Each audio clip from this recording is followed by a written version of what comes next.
Finally പ്രാവിൻകൂട്ട് shop എന്ന ചിത്രത്തിൻ്റെ ആദ്യ ഷോ ആരംഭിച്ച് ഇപ്പോൾ ചിത്രത്തിൻ്റെ ഫസ്റ്റ് ഹാഫ് റെസ്പോൺസ് ഒക്കെ പുറത്തുവന്നുകൊണ്ടിരിക്കുകയാണ്. ആ ഒരു അപ്ഡേഷനാണ് ഇന്നൊരു വീഡിയോ ഭാഗത്ത്. വീഡിയോയിലേക്ക് മുൻപ് വീഡിയോ ലൈക്ക് ചെയ്യുക, ചാനൽ സബ്സ്ക്രൈബ് ചെയ്യുക. ഈ വരുന്ന ജനുവരി മാസം ഇനി ധാരാളം ചിത്രങ്ങൾ അങ്ങോട്ട് OTT റിലീസ് ചെയ്യും. ചാനൽ ഭാഗം പരിശോധിച്ചാൽ നിങ്ങൾക്ക് കാണാൻ വേണ്ടി സാധിക്കുന്നതായിരിക്കും. സൗബിൻ, ബേസിൽ ജോസഫ്, ചെമ്പൻ വിനോദ് എന്നൊക്കെ പ്രധാന കഥാപാത്രങ്ങളായി ഇന്ന് റിലീസ് ചെയ്ത ചിത്രമായിരുന്നു പ്രാവിൻകൂട്ട് ഷാപ്പ്. എല്ലാ സിനിമാ പ്രേമികളും ഒരേപോലെയായിരുന്നു ചിത്രത്തിൻ്റെ റിലീസിനായി ഏറെ ആകാംക്ഷയോടെ കാത്തിരിക്കുന്നുണ്ടായിരുന്നത്. ഫൈനലി ചിത്രത്തിൻ്റെ ആദ്യ ഷോ ഇപ്പോൾ കേരളത്തിലെ വിവിധ തിയേറ്ററുകളിൽ ആരംഭിച്ച് ചിത്രത്തിൻ്റെ ഫസ്റ്റ് ഹാഫ് റെസ്പോൺസ് ഒക്കെ പുറത്തുവന്നുകൊണ്ടിരിക്കുകയാണ്. ചിത്രത്തിൻ്റെ ആദ്യ പകുതി കഴിയുമ്പോൾ തന്നെ ചിത്രത്തിന് മികച്ചൊരു പോസിറ്റീവ് റെസ്പോൺസാണ് നേടിയെടുക്കാൻ വേണ്ടി സാധിച്ചിട്ടുള്ളത്.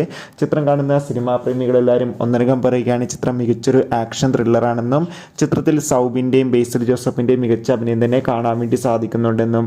എന്തായാലും കാത്തിരിക്കാം നമുക്ക് പ്രാവിൻകൂട്ട് ഷാപ്പ് എന്ന ചിത്രത്തിൻ്റെ കൂടുതൽ റെസ്പോൺസിനായി. ചിത്രം കണ്ടവരുടെ അഭിപ്രായം കമൻറ്റ് ചെയ്യുക.